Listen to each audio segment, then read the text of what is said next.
ओम नमो भगवते वासुदेवाय।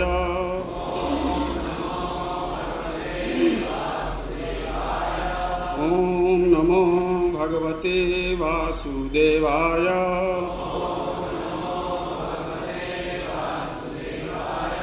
ओम नमो भगवते वासुदेवाय।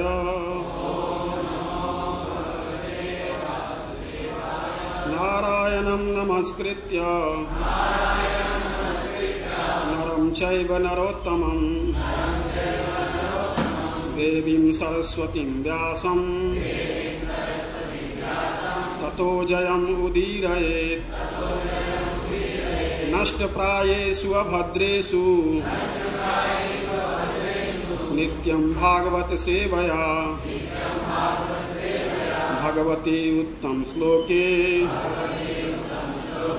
भक्तिर्भवती नैष्ठिकी।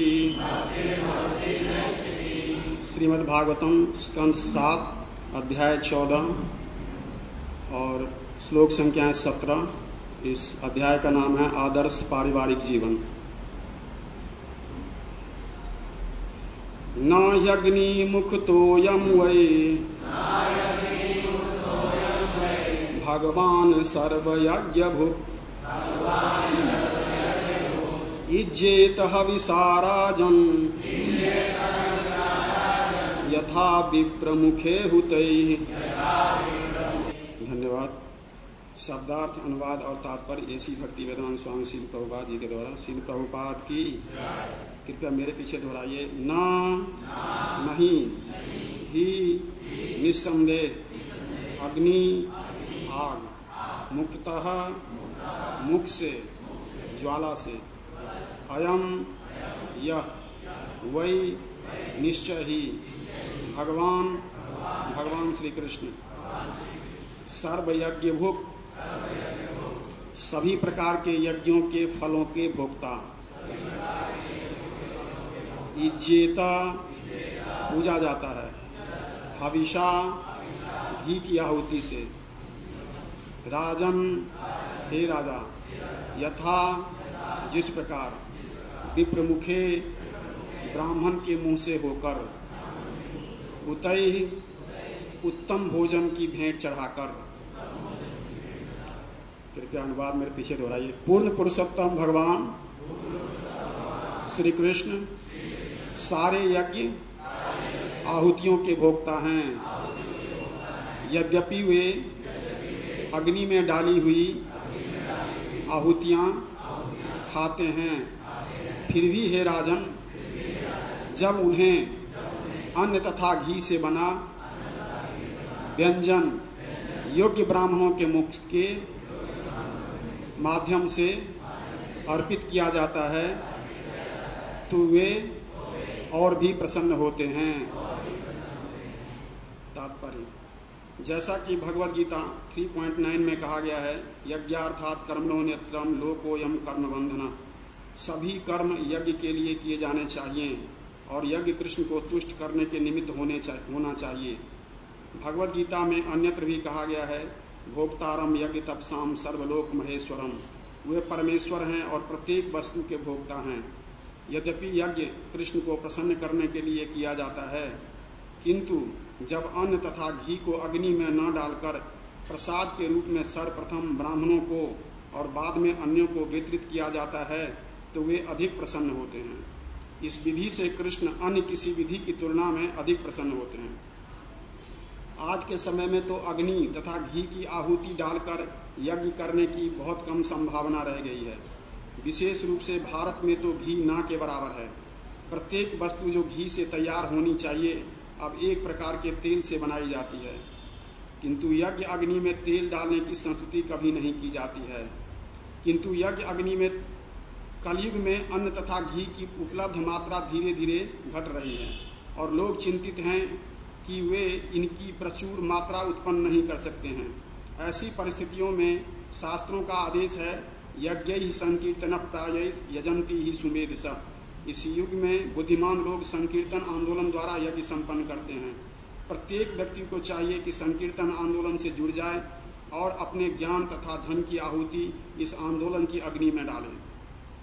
हम अपने संकीर्तन आंदोलन या हरे कृष्ण आंदोलन में अर्चा विग्रह पर भव्य प्रसाद चढ़ाते हैं और बाद में उस प्रसाद को ब्राह्मणों, वैष्णवों एवं सामान्य लोगों में वितरित करते हैं। कृष्ण का प्रसाद ब्राह्मणों तथा वैष्णवों को दिया जाता है और ब्राह्मणों एवं वैष्णवों का प्रसाद जनता को। इस प्रकार यज्ञ जिसमें हरे कृष्ण मंत्र का कीर्तन किया जाता है और प्रसाद वितरण होता है, यज्ञ या विष्णु को प्रसन्न करने के लिए यज्ञ की सर्वाधिक पूर्ण तथा प्रामाणिक विधि है। ओम अज्ञानातिमिरान्धस्य ज्ञानाञ्जनशलाकया चक्षुरुन्मीलितं येन तस्मै श्रीगुरवे नमः। श्रीचैतन्यमनोभीष्टं स्थापितं येन भूतले स्वयं रूपा कदा मह्यं ददाति स्वपदान्तिकं। वन्देऽहं श्रीगुरो श्रीयुतपदकमलं श्रीगुरुन् वैष्णवांश्च श्रीरूपं साग्रजातं सहगण रघुनाथामृतं तं साद्वैतं सावधूतं परिजनसहितं कृष्णचैतन्यदेवं श्रीराधा कृष्णपादां सहगण ललिता श्रीविशाखान्वितांश्च। हे कृष्णा करुणा सिंधु दीनबंधो जगत्पते गोपेश गोपिका कांत राधा कांत नमोस्तुते। तप्त कांचन गौरांगी राधे वृंदावनेश्वरी वृषभानुसुते देवी प्रणमामि हरिप्रिये। वाञ्छाकल्पतरुभ्यश्च कृपा सिन्धुभ्यैव पतितानां पावनेभ्यो वैष्णवेभ्यो नमो नमः। जय श्री कृष्ण चैतन्य प्रभु नित्यानंद श्री अद्वैत गदाधर श्रीवासादि गौर भक्तवृंद। हरे कृष्णा कृष्णा कृष्णा हरे हरे, हरे राम राम राम हरे हरे। नमः ओं विष्णुपादाय कृष्णप्रेष्ठाय भूतले श्रीमते भक्तिवेदांत स्वामिनीति नामिने। नमस्ते सारस्वते देवे गौरवाणी प्रचारिणे निर्विशेष शून्यवादी पाश्चात्य देशतारिणे।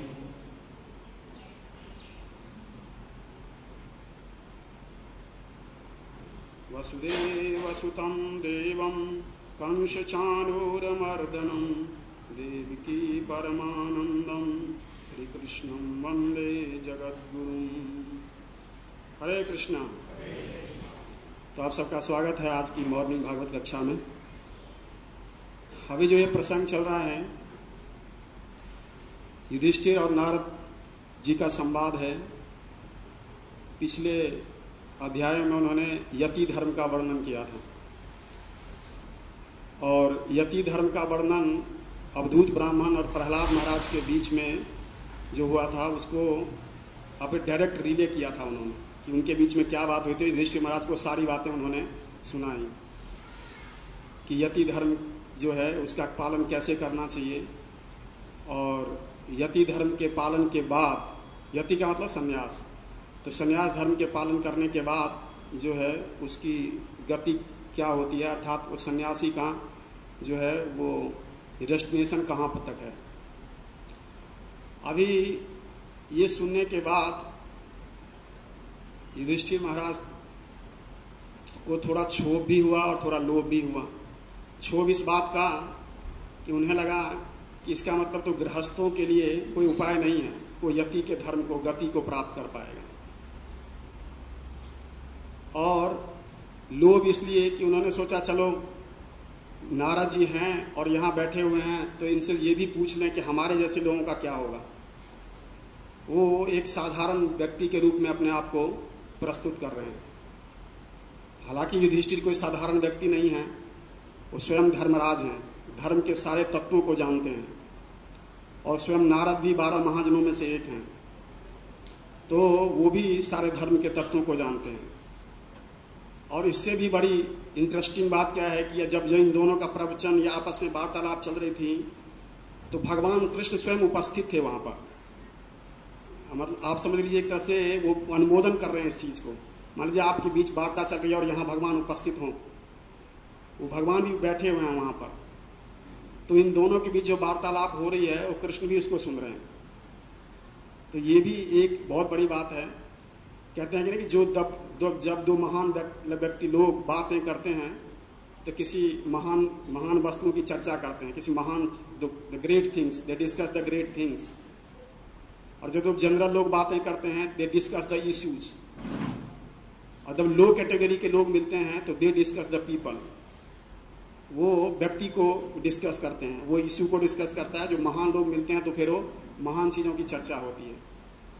तो इसी क्रम में जब नारद जी से उन्होंने पूछा कि मैं तो मूढ़ हूँ, घर में रहने वाला गृहस्थ हूँ, गृहस्थ भी नहीं बताते हैं अपने आप को, कहते मैं तो गृहमेधी हूँ, हमेशा घर के कामों में लगा हुआ होता हूँ, तो मेरे जैसे व्यक्ति का यति की गति कैसे प्राप्त होगी, कुछ उपाय बताइए। और साथ में ये भी कह रहे हैं कोई मुश्किल उपाय मत बताइएगा, कोई सिंपल उपाय बताइए जिससे हम जो पारिवारिक लोग हैं, जो गृहस्थ लोग हैं, वो यति की गति को प्राप्त कर ले, अर्थात उसकी भी वही गति हो जो एक सन्यासी की गति होती है। तो कोई साधारण सा बताइएगा जो कि हम कर सकें, हमारे जैसे लोग कर सकें। तो ये बातें सुनकर नारद जी प्रवचन करना शुरू करते हैं जीवन के बारे में, गृहस्थ जीवन के बारे में। और ये जो अभी शुरू हुआ है, ये तो अभी तो इसका 17वां श्लोक है। अभी 2 अध्यायों में पूरा प्रवचन करते हैं, ये 14 और 15। उसके बाद यह जो है स्कंद समाप्त हो जाता है कि दोनों अध्यायों में जो है केवल गृहस्थ के धर्मों का वर्णन किया है उन्होंने,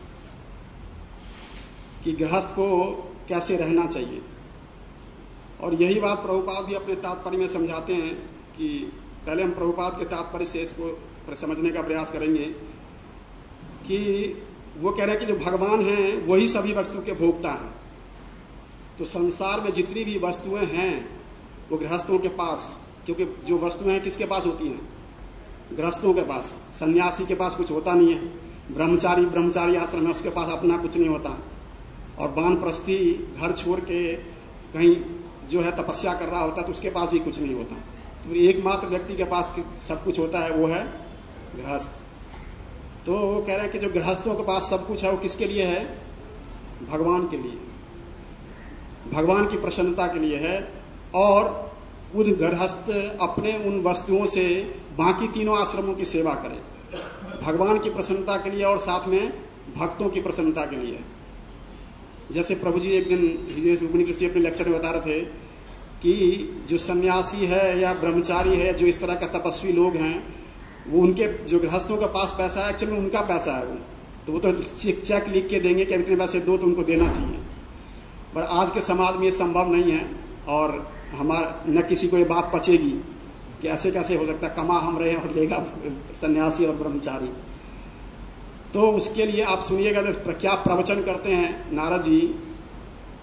और ये प्रवचन वो किसी सन्यासी को नहीं दे रहे और न सन्यास धर्म के बारे में बता रहे हैं, वो गृहस्थों को प्रवचन दे रहे हैं और गृहस्थ धर्म के बारे में बता रहे हैं।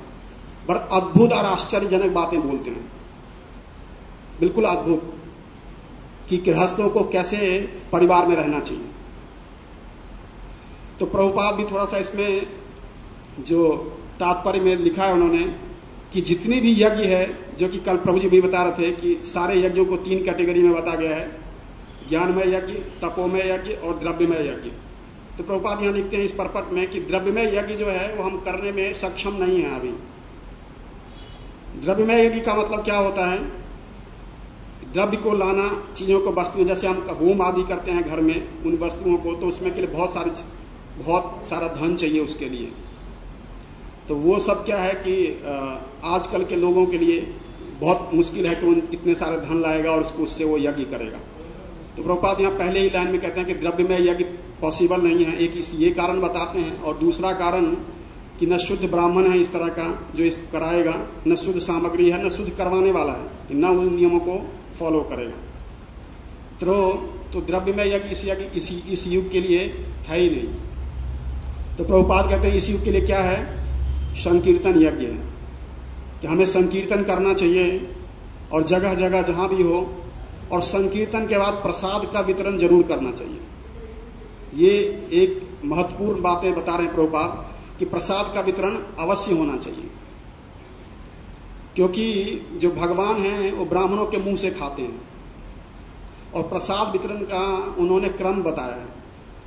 क्रम क्या है कि कृष्ण का प्रसाद पहले वैष्णवों को और ब्राह्मणों को, और उनका प्रसाद फिर सामान्य जनता को। तो ये तरीका है कि प्रसाद वितरण करने का, कि हमें इस तरह से प्रसाद वितरित करना चाहिए। और फिर उसमें एक जितने भी चीज़ें बताई गई हैं उसमें यह है कि भगवान जो है एक सबसे इम्पोर्टेंट पॉइंट बता रहे हैं कि ब्राह्मणों के मुंह से खाते हैं। क्यों? क्योंकि क्या इसमें प्रभुपाद लिख रहे हैं, अनुवाद में भी लिखा हुआ है कि वैसे तो भगवान को जो आहुति देती है दी जाती है, भगवान उसको जो है वो ग्रहण करते हैं, परंतु इस विधि से भगवान ज़्यादा प्रसन्न होते हैं कि कोई उनके भक्त को या ब्राह्मण को संतुष्ट करके खिलाए, तो उससे भगवान जो है वो ज़्यादा प्रसन्न होते हैं। तो इस पर हम चर्चा करेंगे आगे कि क्यों ऐसा भगवान ब्राह्मणों को ये स्पेशल जो है ये फेवर क्यों करते हैं इस तरह से। और उसके बाद जो है इसमें कहा गया है कि जो संकीर्तन यज्ञ है, प्रभुपाद लिखते हैं कि जो संकीर्तन आंदोलन है इसमें जितने भी गृहस्थों के पास पैसा है, जो उसके पास धन आता है, वो सारे धन उसको अपने अलावा अपने पर खर्च करने के एक सीमा के अंदर खर्च करने के बाद सारा धन उसको किस में डालना चाहिए, इस आंदोलन की अर्थात संकीर्तन यज्ञ की अग्नि में डालना चाहिए, ताकि संकीर्तन यज्ञ का प्रचार हो सके। क्योंकि कोई और यज्ञ हम इस युग में नहीं कर सकते, तो संकीर्तन यज्ञ करने के लिए जो है वो निश्चित रूप से हमें प्रयासरत रहना चाहिए, और जहाँ भी जिस तरह से भी मौका मिले संकीर्तन यज्ञ करें। और संकीर्तन यज्ञ करने के बाद निश्चित रूप से ब्राह्मणों और वैष्णवों को खिलाना चाहिए। और यही बात हम देखते हैं कि नारद जी सेम प्रवचन कर रहे हैं युधिष्ठिर महाराज को, कि किस तरह से जो है वो गृहस्थ को अपने पैसे को खर्चना चाहिए। तो कहते हैं कि गृहस्थ को जो है वो पूर्ण रूप से भगवान के ऊपर आश्रित होना चाहिए, पूर्ण रूप से। जैसे कई बार हमें लगता है कि जो बहुत अच्छी भक्ति करने का अधिकार है वो केवल सन्यासियों का और ब्रह्मचारियों का है, पर गृहस्थों को लगता है हमारे लिए बहुत छूट मिली हुई है। तो नारद जी इसका खंडन करते हैं कि गृहस्थों को भी पूर्ण रूप से भगवान के ऊपर आश्रित होना चाहिए, पूर्ण रूप से, और भक्ति करके भगवान को प्रसन्न करने का प्रयास करना चाहिए। बहुत गंभीरता पूर्वक भक्ति करके भगवान को प्रसन्न करने का प्रयास करना चाहिए। श्री श्री राधा राधिका रमन भगवान की, श्री श्री कृष्ण बलराम जी की, श्री श्री जगन्नाथ बलदेव सुभद्रा महारानी की। तो कहना है कि जितना जो गृहस्थ है उसको जितना धन चाहिए अपने घर के लिए, उससे अधिक धन कमाने का प्रयास नहीं करना चाहिए। परंतु अगर उसके पास अधिक धन आता है तो उसको वो जो धन है वो केवल वैष्णवों और ब्राह्मणों की सेवा में लगाना चाहिए। ये तरीका बताया कि ब्राह्मणों और वैष्णवों की सेवा में लगाना है आपको वो धन सारा। और हमेशा गृहस्थ को महात्माओं से प्रवचन सुनने चाहिए। प्रवचन सुनने का मतलब कहने की बार बार सुनना चाहिए। कई बार क्या होता है कि हम थोड़ा सा सुनते हैं या सफिशिएंटली पूरी तरह से नहीं सुनते, तो क्या है कि वो असर हमारे अंदर नहीं रहता। तो बहुत अच्छी तरह से सुनना चाहिए, बहुत ध्यानपूर्वक और अधिक मात्रा में सुनना चाहिए। तो इससे क्या होगा, वो जो व्यक्ति है अपने लक्ष्य से दूर नहीं जाएगा, वो अपने लक्ष्य पर फोकस रहेगा। वो जो गृहस्थ है उसको पता होगा मुझे इस धन का किस तरह से उपयोग करना है, इसलिए उसको बार बार महात्माओं से सुनना चाहिए। और फिर नारद जी कह रहे हैं कि पारिवारिक आकर्षण कम करना चाहिए। जैसे जैसे हमारी उम्र बढ़ रही है वैसे व्यक्ति को अपनी पारिवारिक आकर्षण जो है वो कम करना चाहिए। बच्चों में, पत्नी में, पति में, धन में, घर में यह आसक्ति है, इन आसक्तियों को धीरे धीरे कम करना चाहिए। और सबसे रुचिकर बात क्या बता रहे हैं कि जो चीज छूट जाने वाला है उसको अभी से छोड़ने का अभ्यास करना चाहिए, नहीं तो एक न एक दिन तो वो छूटेगा ही।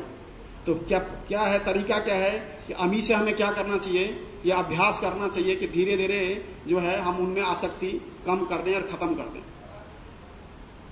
और उसको विरक्त की तरह रहना चाहिए।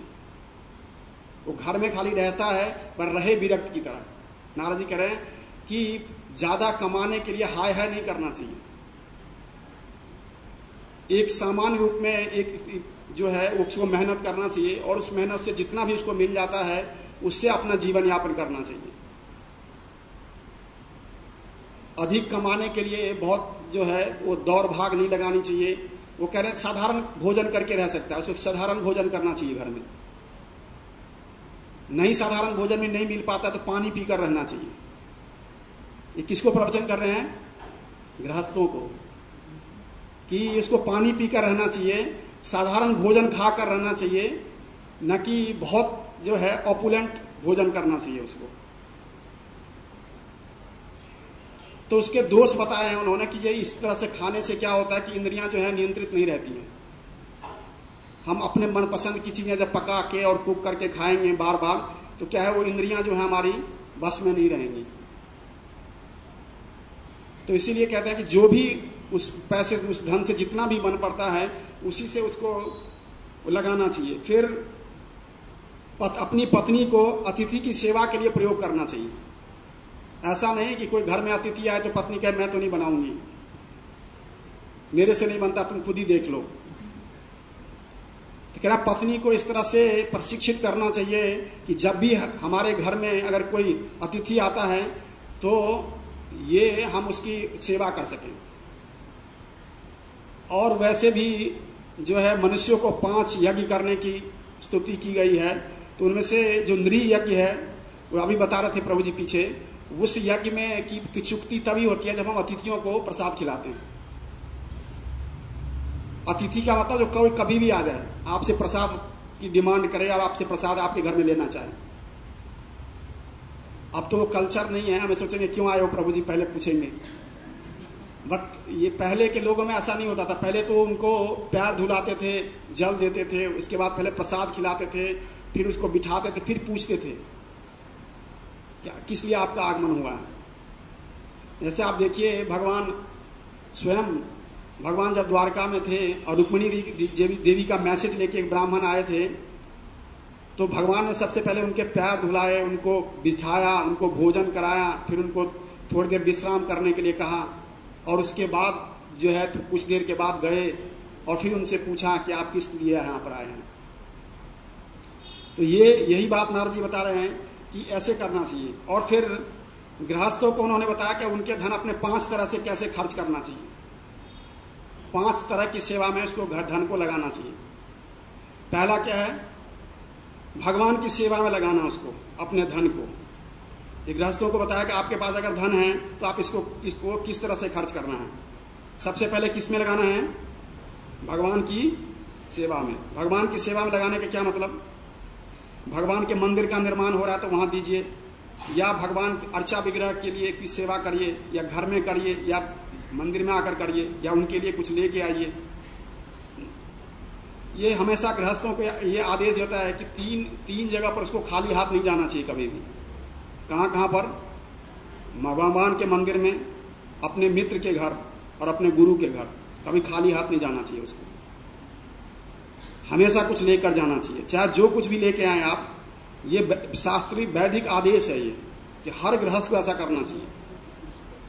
चलो हम नहीं ला सकते तो कम से कम कुछ हुंडी में डाल सकते हैं।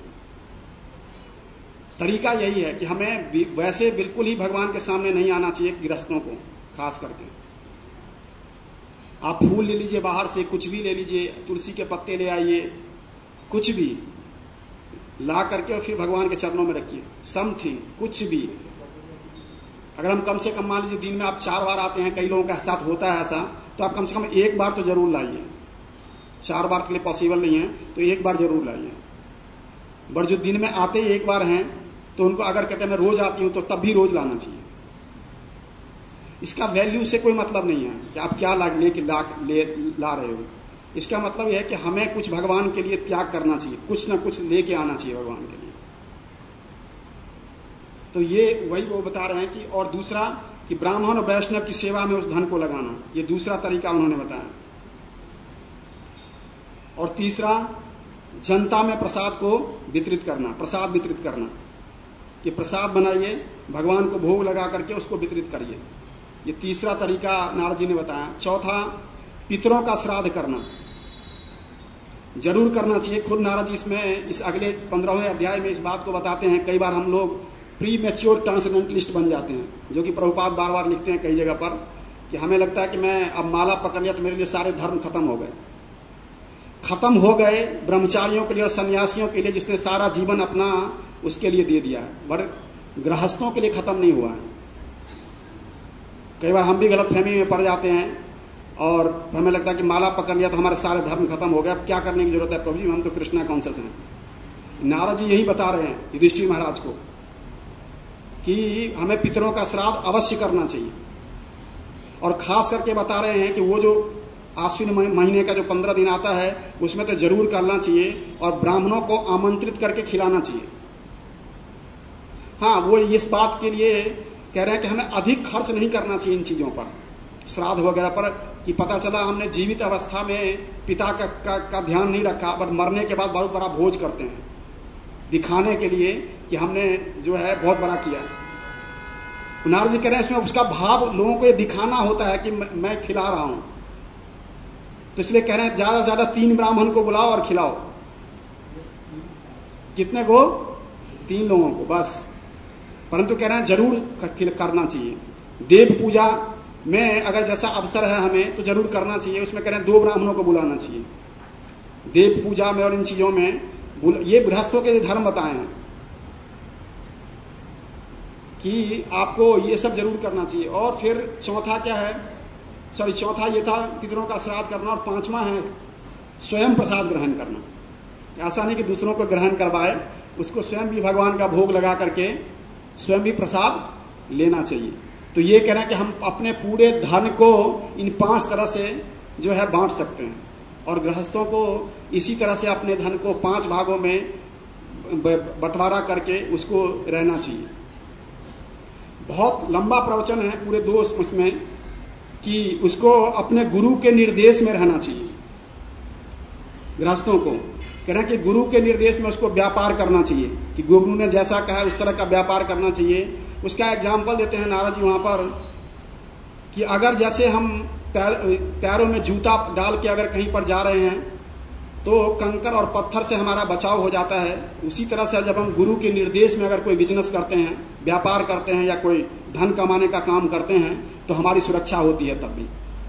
इसलिए गृहस्थ को अपने जो है वो गुरु के डायरेक्शन में बिजनेस या व्यापार या नौकरी जो भी वो करता है उसको करना चाहिए। ये एक महत्वपूर्ण इंस्ट्रक्शन है जो वो बता दे रहे हैं। फिर उसमें बता रहे हैं कि कभी भी गृहस्थ को कर्म त्यागी नहीं होना चाहिए। कर्म त्यागी का मतलब काम करना छोड़ दिया, अब क्या जरूरत है, अब तो ज्यादा मन लग गया। जब तक आप अपने शरीर की शुद्ध रख सकते हो तब तक कर्म त्यागने की आवश्यकता नहीं है। नारद ये प्रवचन कर रहे हैं कि कर्म त्यागी गृहस्थ, व्रत त्यागी ब्रह्मचारी, गांव में रहने वाला तपस्वी और इंद्रिय लोलुप सन्यासी अपने अपने आश्रम का कलंक है। कौन? गृह कर्म त्याग करने वाला गृहस्थ, उसको कभी कर्म त्याग नहीं करना चाहिए। और ये बात हम देखते हैं कि प्रभुपाद का टीके जी डायरी, जो तमाल कृष्ण महाराज की डायरी है, उसमें प्रभुपाद से मिलने के लिए एक बार वृंदावन चंद डे आते हैं उनके बेटे, बड़ा बेटा मिलने के लिए आता है और प्रभुपाद से पैसे की डिमांड करता है कि आप हमें पैसे दो, हमारा जो है जीवन ठीक से चल नहीं रहा है। तो प्रभुपाद बहुत डांटते हैं उसको, कहते हैं कि क्या तू नपुंसक है, यही शब्द बोलते हैं, क्या तुम नपुंसक हो कि तुम पैसे नहीं कमा सकते? गृहस्थ हो के तुम्हें पैसा तो जरूर कमाना चाहिए। हालांकि प्रभुपाद पैसे देते भी हैं बाद में, उनका अपना कुछ पर्सनल डिपॉजिट होता है, उससे मदद भी करते हैं, पर फिर भी बहुत जो है वो डांटते हैं कि गृहस्थ को हमेशा जो है वो उद्यत करते रहना चाहिए, उसको कर्म त्यागी नहीं बनना चाहिए आर्टिफिशियली, कि मैं अब अब मैं माला करने लगा, मुझे अब मेरा कोई ड्यूटी नहीं रह गया, मुझे अब कोई काम करने की आवश्यकता नहीं है। इसीलिए उसको हमें अपने कर्म का जो है कभी त्याग नहीं करना चाहिए। इसी तरह से जो दूसरे आश्रमों के लिए तो, और फिर उसमें बता चाहे वो सकाम कर्म क्यों नहीं है, अगर वो भी कह रहे हैं कि सकाम कर्म भी 12 तरह का होता है। नारद जी बोल रहे हैं इस सकाम कर्मों का भी विभाजन 12 भागों में हुआ है। और अगर वो सकाम कर्म गृहस्थों के वो जो गृहस्थ जब वो सकाम कर्म करता है, परंतु अगर वो गुरु के निर्देशन में कर रहा है तो उसी के अनुसार से कर रहा है, उन्हीं के अनुसार से कर रहा है उस कामों को, तो उसका रिएक्शन नहीं लगता है। पर हम अपने हिसाब से करने लगते हैं और ज़्यादा कमाने का प्रयास करते हैं और सब कुछ करते हैं, तो निश्चित रूप से फिर हमें उसका कर्म लेना पड़ेगा। तो और देखिए कि ये सारे प्रवचन किसके लिए हैं? गृहस्थों के लिए। करेक्ट, इस तरह से जो है वो जो व्यक्ति अगर कोई इस तरह से धर्म का पालन करता है वो गृहस्थ, तो निश्चित रूप से वो जो है वो भगवान को प्राप्त कर लेगा, वो यति की गति को प्राप्त कर लेगा।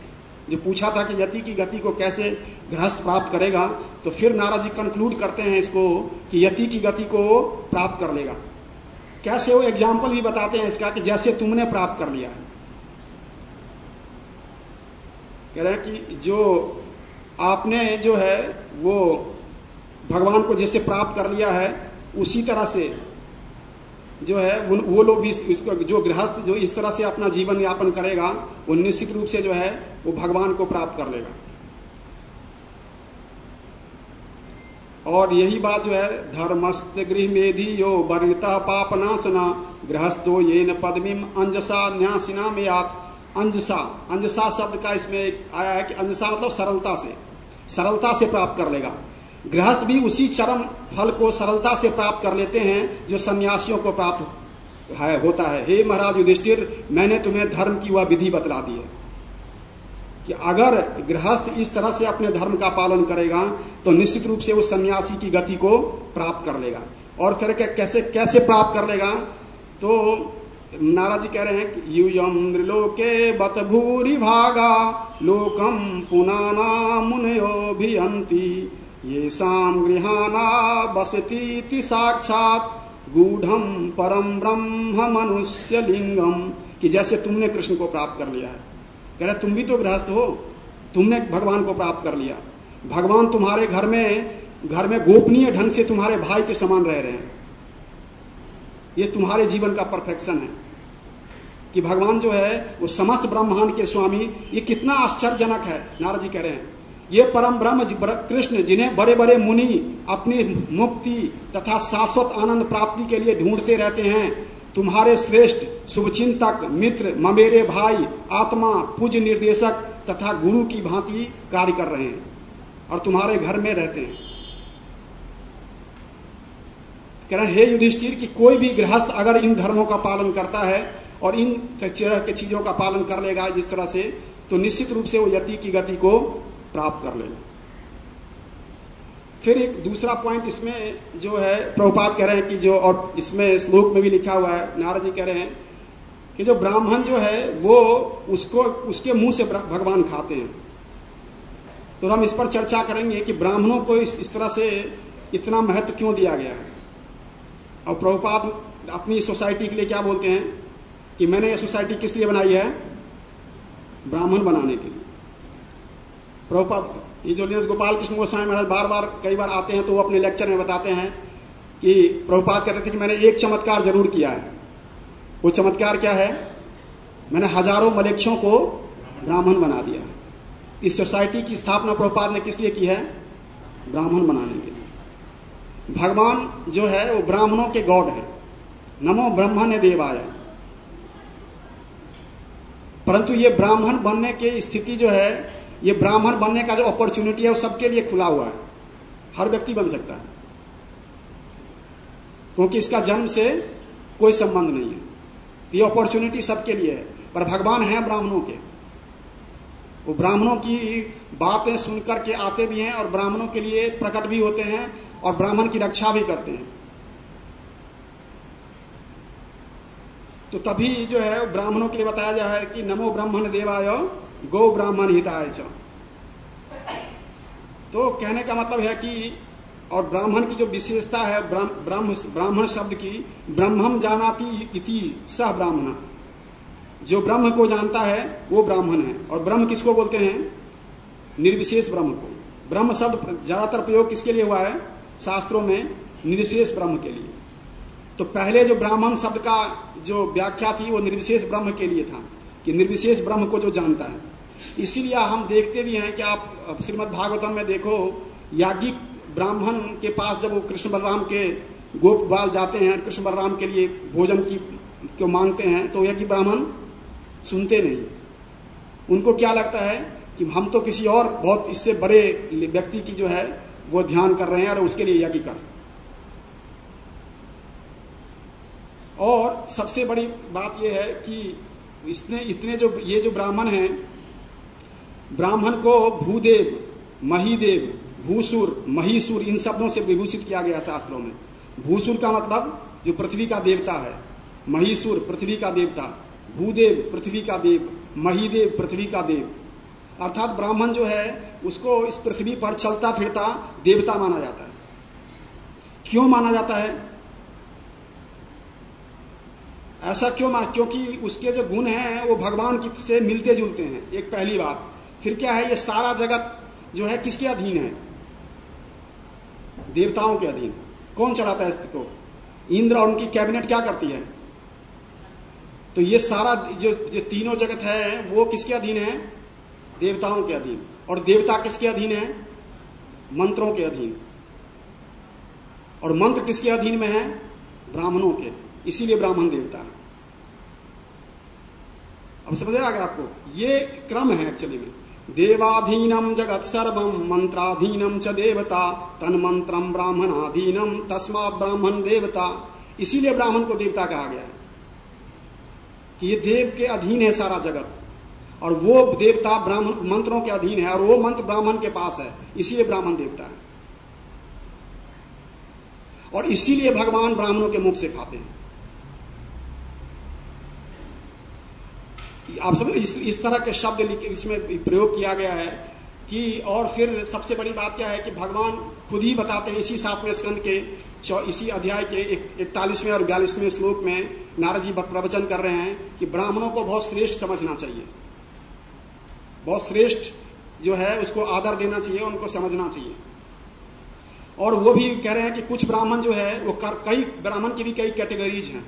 कुछ कर्मनिष्ठ होते हैं, कोई ज्ञान निष्ठ होता है जिनका ज्ञान की अनुशंसा में अधिक होता है, कोई कर्म करके ज़्यादा जो है भगवान को प्राप्त करना चाहता है, जैसे कि कर्मकांडी लोग। फिर कुछ तपोनिष्ठ होते हैं, कुछ प्रवचन करने में एक्सपर्ट होता है, कोई स्वाध्याय करने में एक्सपर्ट होता है। तो इस तरह से अलग अलग कैटेगरीज के ब्राह्मण हैं। और इसीलिए कहा गया है कि परंतु उन्होंने कहा है कि खुद भगवान जो है वो खुद भी ब्राह्मण को बहुत आदर देते थे। भगवान विष्णु पुराण में वर्णन आता है, वो कह रहे हैं कि विप्र प्रसादात् धरणीधरोऽहं विप्र प्रसादात् कमलाबरोऽहं, कि मैं ब्राह्मण की कृपा से इस धरती को धारण करता हूं। भगवान कह रहे हैं, भगवान विष्णु कह रहे हैं कि मैं ब्राह्मण की कृपा से इस पृथ्वी को धारण करता हूं। मैं ब्राह्मण की कृपा से, लक्ष्मी मेरी पत्नी है। विप्र प्रसादात् कमलाबरोऽहं, ये कमला जो मेरी पत्नी है वो ब्राह्मणों की कृपा से है। ये बहुत लंबा श्लोक है, मुझे याद नहीं है इतना तो, लेकिन वो ब्राह्मण के लिए भी कहा गया है कि उसको हमेशा कैसे रहना चाहिए? संतुष्ट रहना चाहिए। जो ब्राह्मण संतुष्ट नहीं रहता है, नारद जी प्रवचन कर रहे हैं, उसकी तपस्या, उसका तेज, उसकी विद्या, उसका यश सब नष्ट हो जाता है।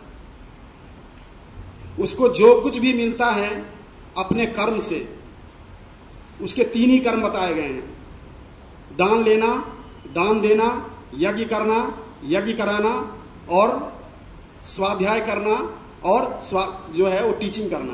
तो ये 6 कर्म है, मतलब 3 का ही 6 बना दिया है। तो यही कर्म है केवल ब्राह्मण के।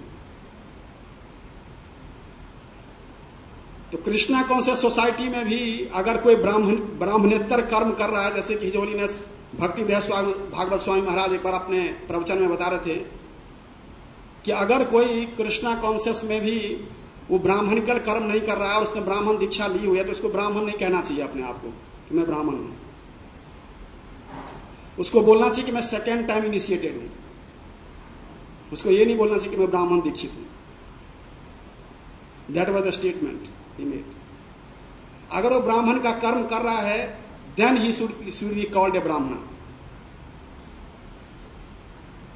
तो ये आप देखिए कितना ऊंची कैटेगरी थी। और सबसे बड़ी बात, वो कहा भी दूसरे जगह शास्त्र में कहा गया, असंतुष्टा दुजानष्टा संतुष्टा राजा नश्येत सलज्जा गणिका नष्टा निर्लज्जा कुलांगना। क्या असंतुष्ट ब्राह्मण जो है उसका नाश हो जाता है, संतुष्ट राजा का नाश हो जाता है। सलज्जा, अगर बेसिया लज्जा करे तो उसका नाश हो जाएगा, और कुलवधू अगर निर्लज्ज हो जाए तो उसका नाश हो जाएगा। ये जो है उन्होंने इसमें बताया कि इसलिए अब ब्राह्मण को कभी भी असंतुष्ट नहीं रहना चाहिए। उसको जो भी अपने कर्म से, अपने भाग्य से और अपने परिश्रम से या स्वाध्याय करके, वो यज्ञ कर्म, इन कर्मों को करके जो भी उसको कुछ प्राप्त होता है, उसको अपने उसी में अपना जीवन चलाना चाहिए। ऐसे ब्राह्मण के लिए बताया गया है कि भगवान के ब्राह्मणों के मुंह से खाते हैं। ऐसे नहीं कि भगवान किसी के जो है हर व्यक्ति वो इसका फायदा उठा करके जो जाति ब्राह्मण है वो कहेगा भगवान ब्राह्मण के मुंह से खाते हैं तो तुम मुझे खिलाओ आप। नहीं, वो बहुत ऐसे ब्राह्मण थे जिनके उनके अंदर 12 गुण होते थे मिनिमम, जो कि वो बहुत, जैसे धर्म पालन करना, पूर्ण ब्राह्मण के 12 गुण होते हैं। धर्म पालन करना, सत्य भाषण करना, तपस्या द्वारा इंद्रिय निग्रह करना, ईर्ष्या रहित रहना, बुद्धिमान, सहिष्णु, शत्रु ना बनाना, यज्ञ करना, यज्ञ कराना, एक में लिया गया है, दान देना, दान लेना, स्थिर रहना, वेदाध्ययन करना और कराना, तथा व्रत रखना। ये सनत सुजात संहिता से उद्धृत है कि पूर्व ब्राह्मण के ये 12 गुण हैं। ऐसे ब्राह्मण के मुंह से भगवान खाते हैं और भगवान को संतुष्टि होती है। अगर ऐसा ब्राह्मण संतुष्ट हो रहा है, इसका मतलब भगवान संतुष्ट हो रहे हैं।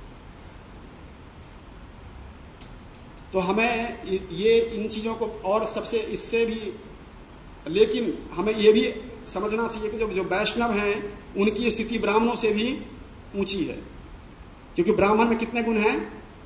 12, और वैष्णव में कितने गुण हैं? 26।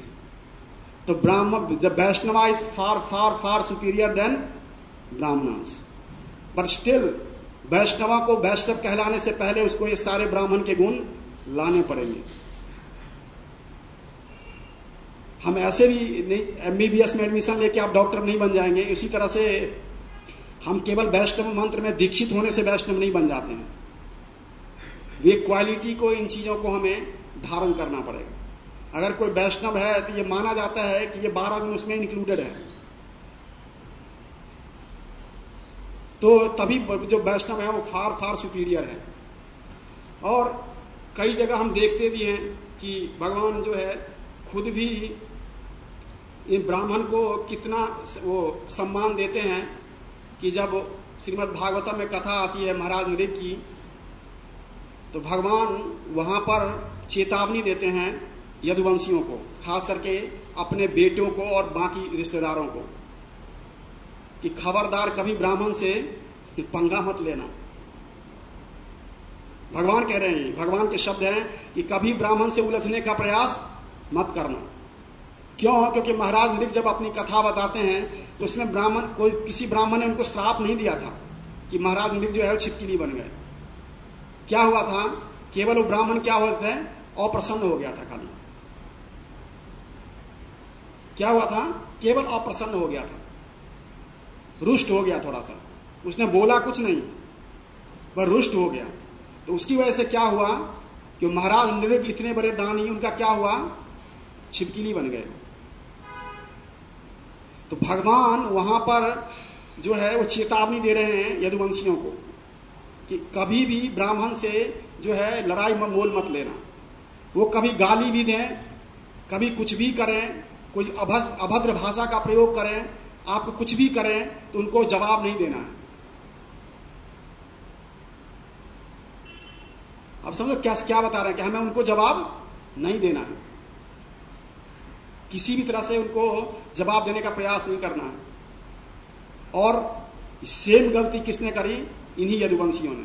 भगवान की चेतावनी के बावजूद ये गलती करी इन्होंने। इवन आप देखो कि भगवान जब द्वारका में थे, एक ब्राह्मण की बेटे को जो है वो पैदा होता था और मर जाता था, और वो ब्राह्मण द्वारका में आकर भगवान के सामने रोज गालियां देता था, अग्रसेन को, कृष्ण को, बलराम को, सबके सामने। और कृष्ण और बलराम चुपचाप सुनते रहते थे, सिर झुका लेते थे। आप सोचो, स्वयं अनंत कोटि ब्रह्मांड के स्वामी बैठे हैं वहां पर, उनको एक व्यक्ति ब्राह्मण गाली देके जा रहा है।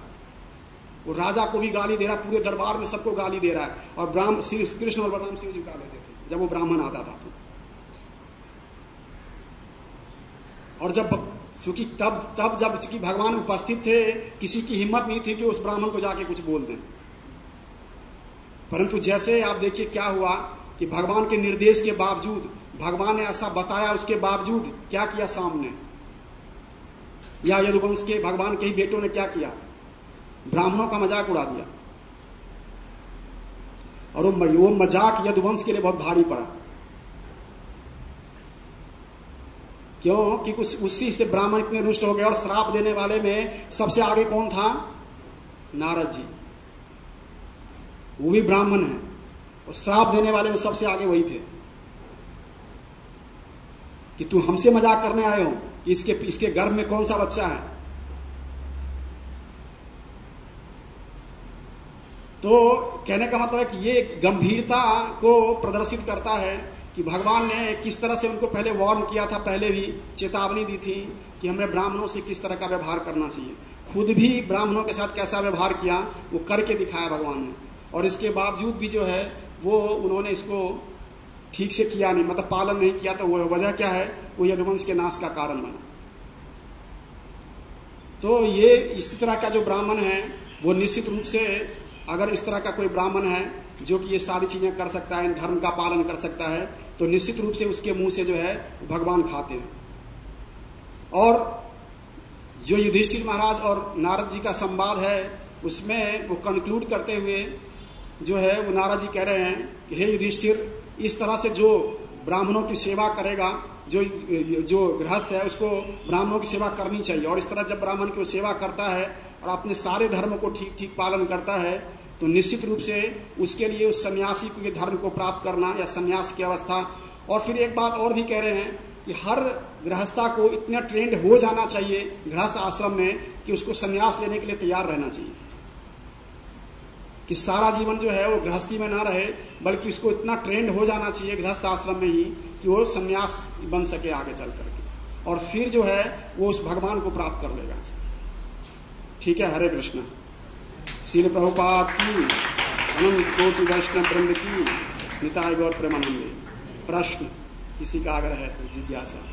यस, पास है गुरु जी।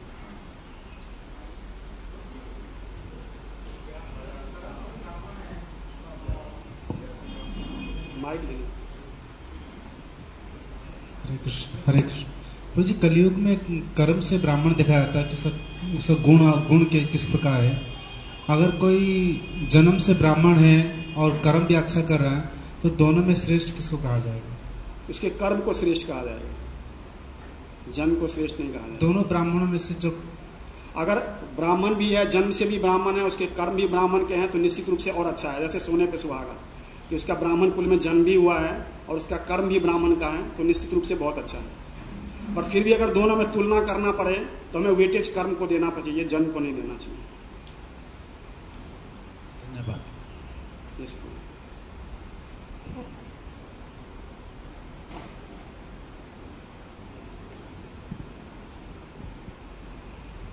हरे कृष्ण। फिर जैसे आपने बताया कि जो गृहस्थ जीवन में है उन्हें अपने फैमिली मेम्बर्स के प्रति आकर्षण को कम करना चाहिए और वैराग्य की भावना लानी चाहिए। तो मैं पूछना चाहता था, वैराग्य की भावना में और उनके प्रति गैर जिम्मेदारी में क्या अंतर होता है और इसको कैसे पहचान सकते हैं, इसके क्या लक्षण होते हैं? बहुत अच्छा प्रश्न है, बहुत अच्छा प्रश्न है। एक्चुअली मैं बस तो ऐसा होता भी है और अब देखा भी जाता है कि कई लोग इसके आड़ लेकर के इसके पिष्ट हो जाते हैं कि घर छोड़ दिया, कि अब मैं धीरे धीरे आकर्षण कम हो गया। परंतु जैसा मैंने आप बताया भी था कि अगर वो उस व्यक्ति को अपने शरीर की शुद्ध है, अगर उसको अपने शरीर की शुद्ध रख सकता है, अपने बारे में सोच सकता है, तो निश्चित रूप से उसको अपने परिवार को जो है वो उसकी शुद्ध रख लेनी चाहिए।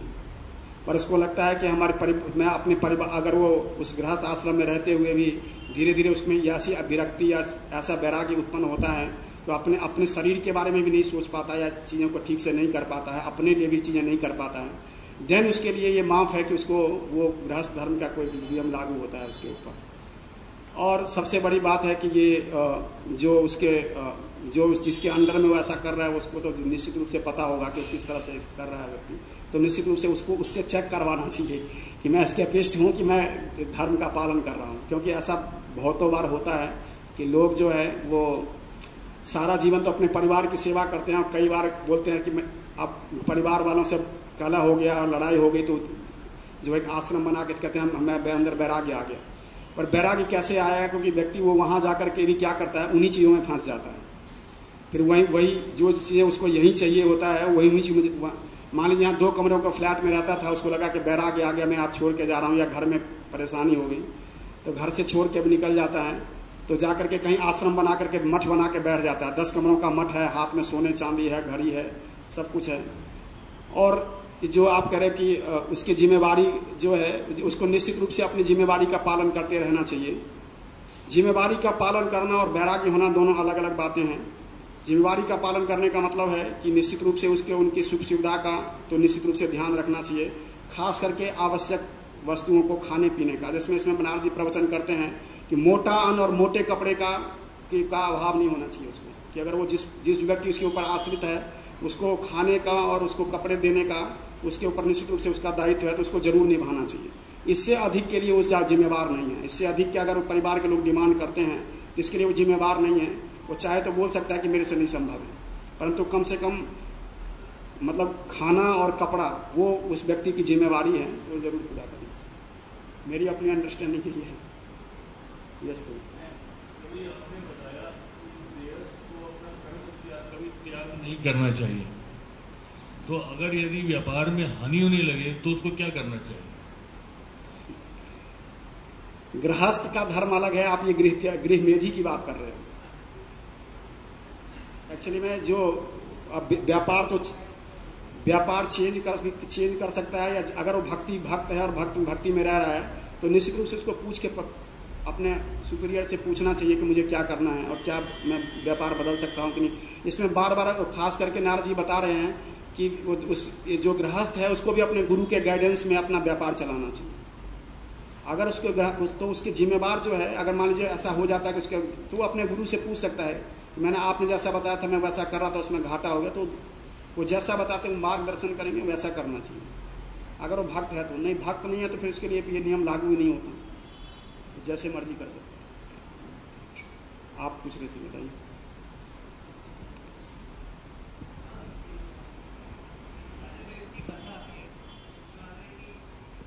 उन्होंने छोटी सी गलती की थी ब्राह्मणों के प्रति और वो अप्रसन्न हो गए। तो देखा जाए तो ब्राह्मणों की क्वालिटीज़ में आता है कि सिंप्लिसिटी और टॉलरेंस, जो सबसे ज़्यादा इंपॉर्टेंट क्वालिटीज़ में आता है। तो क्या कह सकते हैं कि वो पूरी तरह से मतलब प्योर ब्राह्मण थे जिनके प्रति उन्होंने अपराध किया? नहीं, प्योर ब्राह्मण तो नहीं थे। प्योर ब्राह्मण नहीं थे तभी उनको बहुत कम रिएक्शन लगा। अगर सच में प्योर ब्राह्मण होते जैसा कि ब्राह्मणों का लक्षण बताया गया है तो वो तो फिर बहुत ज़्यादा हानि होती महाराज गुरुदेव को। ये बहुत तभी ब्राह्मणों का बहुत पावर जो है बताया गया कि आप देखो इवन कलयुग में भी जो श्रृंगी अब छोटा सा बालक था उसने महाराज परीक्षित को श्राप दे दिया। कोई साधारण व्यक्ति नहीं है महाराज परीक्षित, और उस ब्राह्मण क्या शक्ति थी उस व्यक्ति में। वो 8-10 साल वो कोई तपस्या थोड़ी करता था वो, और केवल क्या है कि ब्राह्मण के संस्कार में संस्कारित था, खाली ब्राह्मण के घर में पैदा हुआ था और बचपन से पूरा संस्कार थे उसके, वो तपस्या थोड़ी करता था। पर फिर भी उसने श्राप दिया और महाराज परीक्षित को लगा वो श्राप। इसका क्या मतलब है कि वो ये कहने का मतलब है कि ब्राह्मण में इतना पावर होता था उस समय। इस तरह के ब्राह्मण थे कि आप देखो ये वशिष्ठ जी आप कई सारे इस भागवतम में इस ब्राह्मण को लेकर के मेरे ख्याल से सैकड़ों कथाएं हैं जिसमें वो पावर का यूज होता है कि ब्राह्मण किस तरह से अपने पावर का यूज करते हैं। तो हम देखते भी हैं ऐसे कि जैसे वशिष्ठ जी थे वो उनकी सेना को विक्रमादित्य जो विश्वामित्र की जो सेना है उसको हरा देती है उनकी गाय। अब वो ऐसा नहीं उनकी पावर थी, वो गाय की पावर थी, वो ब्राह्मणत्व का भी पावर था। तभी जो है वो विश्वामित्र को लगता है कि मेरा बल क्या है, धिक बलम क्षत्रिय बलम ब्रह्म तेजो बलम बलम, वो वहां बोलते हैं मेरे धिक्कार है इस क्षत्रिय बल को, जो इस ब्रह्म बल के सामने जो है वो खत्म हो गया। मैं इस ब्रह्म क्षत्रिय बल को लेके करूंगा क्या, मैं आज से प्रण लेता हूं कि मैं ब्रह्म बल को हासिल करूंगा, अर्थात इस ब्राह्मण के बल को हासिल करूंगा। तो किया उन्होंने। तो हमें तभी खतरनाक और है कि हम पूर्ण ब्राह्मण के प्रति जब उन्होंने नहीं किया तब ये हाल था। तो आप सोचो कि पूर्ण ब्राह्मण के प्रति करे तो वो भी ऐसा कुछ बोला नहीं था ब्राह्मण ने, उन्होंने कहा मैं नहीं लूंगा, मेरा ये गाय मेरी है और मुझे मिलनी चाहिए थी, आपने मुझे नहीं दिया तो कोई बात नहीं, मैं जा रहा हूं।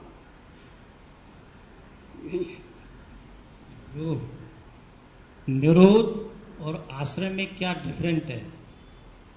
निरोध और आश्रय में क्या डिफरेंट है? निरोध का मतलब होता है कि किसी वस्तु को रोक लेना। जैसे हमें जो काम नहीं करना चाहिए उसको, जो शास्त्र में अनुशंसा की गई है प्रतिकूल कार्य के काम से, उसको प्रतिकूल नहीं, काम। आप कृष्ण का आश्रय नहीं समझे। बताइए, आप बताइए। अत्र सर्गो विसर्ग सा पोषण आदि मूर्त मनमंत्र भागवतम के 10 विषय की बात कर रहे हैं आप। हाँ, तो निरोधो मुक्ति आश्रय। हाँ, क्या इसमें बताइए। तो निरोध को जीव गोस्वामी, विश्वनाथ चक्रवर्ती और श्रीधर स्वामी पाद, वल्लभाचार्य, रामानुज, इन्होंने निरोध के बारे में क्या अपने इंटरप्रिटेशन? मुझे नहीं मालूम, मैंने इन आचार्यों को कभी पढ़ा नहीं है, आपने पढ़ा होगा, आप बताइए। मैं थोड़ी सी आपके लिए, मैं आपको कोई परीक्षा लेने के लिए कह रहा हूँ। बताइए। नहीं, मैंने पढ़ी नहीं है, मैं भी आपकी कोई मजाक नहीं कर रहा हूँ, मैं आपसे कह रहा हूँ मैंने इन आचार्यों को कभी नहीं पढ़ा है। अच्छा। इसीलिए मैं नहीं बता सकता, सॉरी। ठीक है। श्रील प्रभुपाद की, अनंत कोटि वैष्णव वृंद की, निताय गौर प्रेमानंद।